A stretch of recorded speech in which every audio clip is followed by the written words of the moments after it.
மழைக்காலங்கள்ல சூடா டீ கூட ஒரு பக்கோடாவை கடிச்சுக்கிட்டு சாப்பிட்டா குளிருக்கு அவ்வளவு இதமா இருக்கும். அதுக்கேத்த மாதிரி பக்கோடாவை மொறுமொறுன்னு வீட்லயும் செய்ய முடியும்.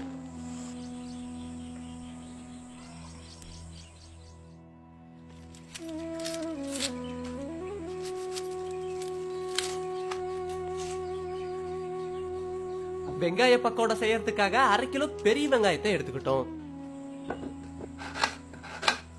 இந்த அளவுக்கு பெரிய வெங்காயத்தை பொடி பொடியா அரிஞ்சு எடுத்துக்கலாம். வெங்காய பக்கோடாக்காக 1 தேக்கரண்டி சீரகத்தை வறுத்து எடுத்துக்குவோம். இப்ப இஞ்சி பூண்டு, வறுத்து எடுத்துக்கிட்ட சீரகம், கொத்தமல்லி, வரமிளகாய் இது எல்லாத்தையும் அம்மியில தனித்தனியா அரைச்சு எடுத்துக்குவோம். அடுத்து நம்ம நறுக்கி வச்சிருக்க பெரிய வெங்காயத்து கூட 3 பச்சை மிளகாய அரிஞ்சு சேர்த்துப்போம்.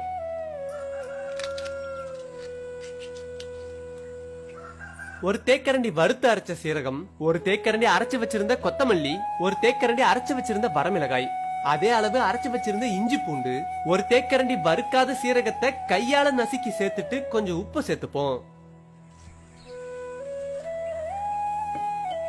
இப்ப நம்ம சேர்த்த இந்த மசாலாவோட வெங்காயத்தை நல்லா முடிஞ்ச அளவுக்கு கையாலேயே பிசைய ஆரம்பிச்சிருவோம்.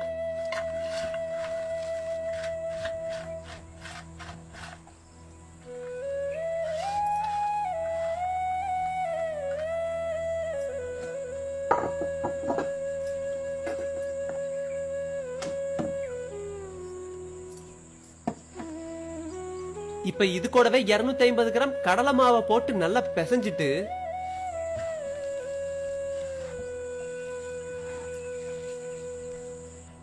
நாலு தேக்கரண்டி அரிசி மாவை சேர்த்தரலாம்.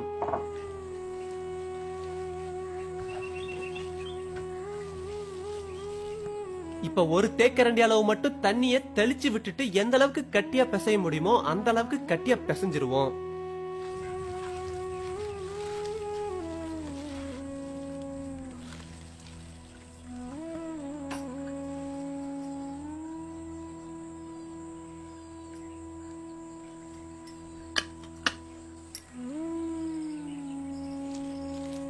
மிதமான சூடு இருக்கிற எண்ணெயில பக்கோடாவை இப்ப பொரிக்க ஆரம்பிச்சிருவோம்.